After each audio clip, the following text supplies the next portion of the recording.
Doctor Álvaro Monzón, para explicar algunos de los problemas que solemos tener en el presente, hay que hacer un poco de recorrido en la historia y particularmente en el tema de la salud, que es un tema que apasiona. ¿Vale la pena hacer revisión? Ciertamente que sí. Primero que es un tema que ha sido tratado tangencialmente, le diría, por los historiadores locales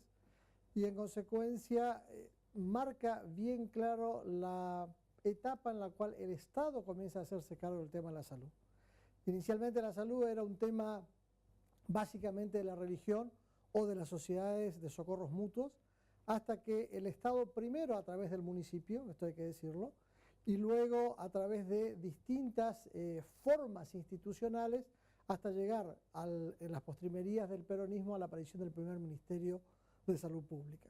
En ese lapso de casi una centuria han pasado cosas muy interesantes en Corrientes que deben hacerse conocer. Y en ese contexto, algo de lo que nos está pasando en términos de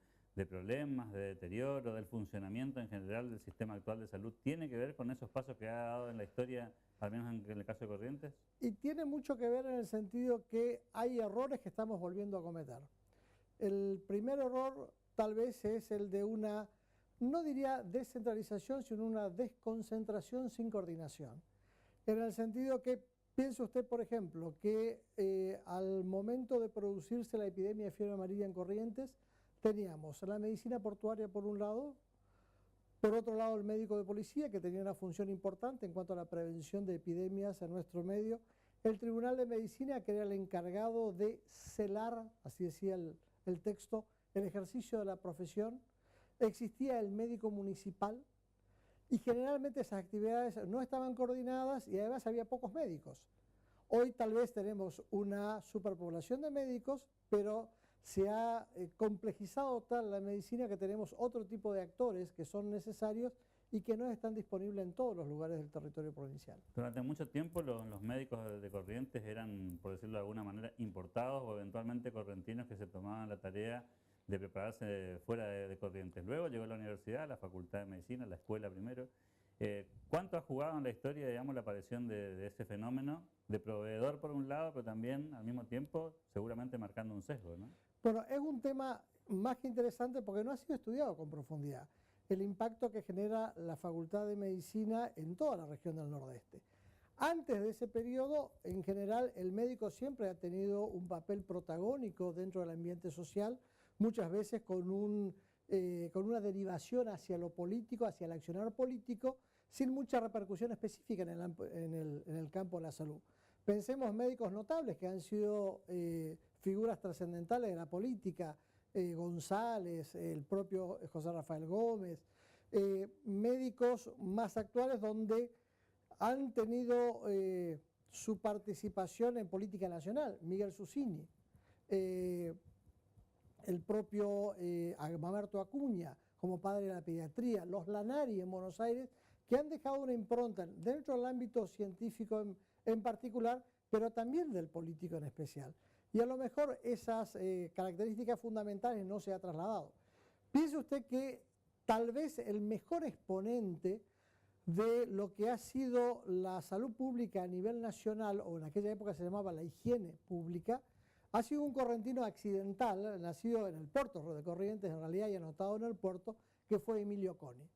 Emilio Coni fue contratado como sanitarista para cumplir una función del diseño higiénico de la ciudad de Mendoza, donde él cobró importantes honorarios, y la misma función la viene a cumplir en Corrientes. Se donó, él decidió donar el dinero que le correspondía por honorarios profesionales en atención a que él era correntino, y mucho tiempo después de haberse ido él de Corrientes, se inició la construcción de lo que es hoy un centro de atención bastante periférico, bastante pobre en cuanto a sus instalaciones, con plata que se podría haber dado en su momento otro realce, otra impronta y por supuesto otra proyección. El recorrido que hace la historia de la salud de Corrientes es de alguna manera parecido al que ha hecho la Argentina y en algún punto el mundo. Me refiero a cómo ha ido mutando el sistema de centros precarios y de alguna manera de gestión privada, por llamarle de alguna forma, a este sistema público así concentrado. En general, la ruta de la crisis es igual a nivel nacional que en Corrientes, pero con una diferencia que creo que no ha sido estudiada todavía. A nivel nacional, el impacto de la política planteada por Carrillo, que modifica el paradigma sanitario en la Argentina, y esto hay que decirlo, más allá que uno acepte o no acepte el peronismo, el cambio de paradigma fue sacarle a la sociedad de beneficencia el manejo de los hospitales y trasladárselo al Estado. Bueno, en Corrientes eso sucedía en el interior, no en la capital, donde salvo el Hospital Cabral, que estaba subvencionada por esa grandísima figura de Francisca Cabral o de doña Pancha Cabral, con el Hospital de Mujeres, el resto de los hospitales tenían una dependencia bastante sinuosa. Se creaba un hospital que era el Hospital de Hombres, que dependía de la provincia. Luego se convierte en hospital de aislamiento, que se traslada a lo que va a ser hoy conocido como el Hospital Vidal, que aparece siendo ahí el Hospital de Hombres, aunque inicialmente el nombre va a ser Hospital Señora de las Mercedes. Pero existía una organización mucho más importante en aquel entonces, que era la asistencia pública municipal, de mayor cantidad de médicos, de una gran cantidad de vacunadores, de visitadores sociales en aquel contexto, que a partir de la década del 1952 desaparecen como tal, unificados dentro de esta figura de Ministerio de Salud Pública, que también tiene un derrotero interesante. Piense usted que el Ministerio comienza siendo de Salud Pública y Previsión Social, que aparecía con una impronta demasiado peronista, y en consecuencia le van a ir cambiando su nombre, va a mutar a ser Ministerio de Educación y Salud Pública durante bastante tiempo, hasta que el gobierno de Navajas Artaza pone un Ministerio de Bienestar Social. En tiempos de Julio Romero vuelve a ser Ministerio de Salud Pública, diferenciándolo de Acción Social, hasta que en el proceso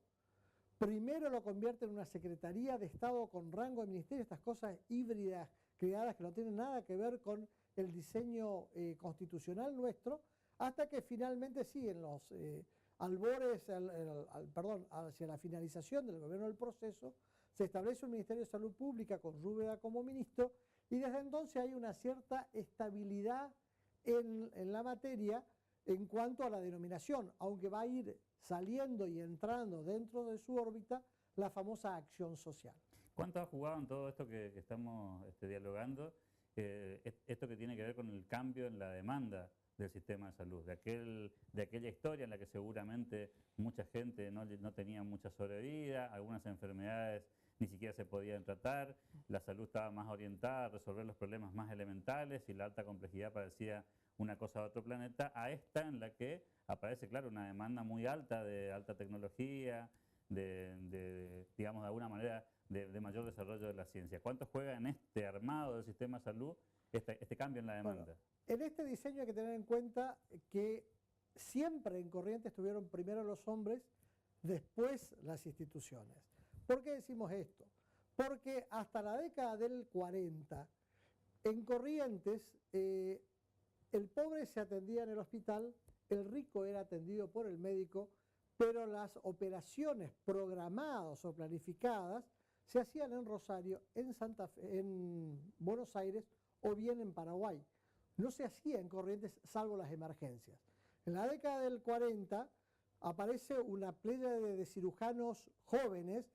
Armando Romero, Romilio Monzón, Manuel Chervin, que cambian el concepto de la cirugía de Corrientes, que no es casual que son los mismos que van a ser los promotores de la Escuela de Medicina de Corrientes, los mismos promotores del Colegio Médico, de las sociedades científicas, y este cambio es lo que estamos intentando estudiar ahora, porque creo que es vital para entender qué ha pasado en Corrientes en este periodo. Para aquel que tenga interés en conocer más en profundidad este tema, que se empiece a meter en esto que parece muy, muy interesante, y sobre todo aquellos que tengan interés en entender cómo funciona un sistema de salud, qué pasó en Corrientes, bueno, ¿cómo hace para acceder a más información hoy? Hoy por hoy la editorial Voglia está publicando una serie de trabajos vinculados a la salud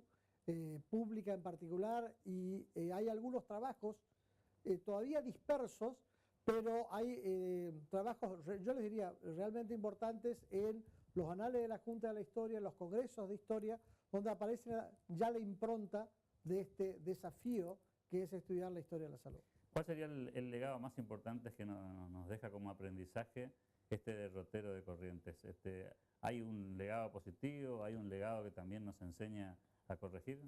Yo creo que el fin de la historia es que nosotros aprendamos a no cometer los errores del pasado. Y creo que está todo por hacerse. Doctor Álvaro Monzón, muchas gracias. No, gracias a ustedes.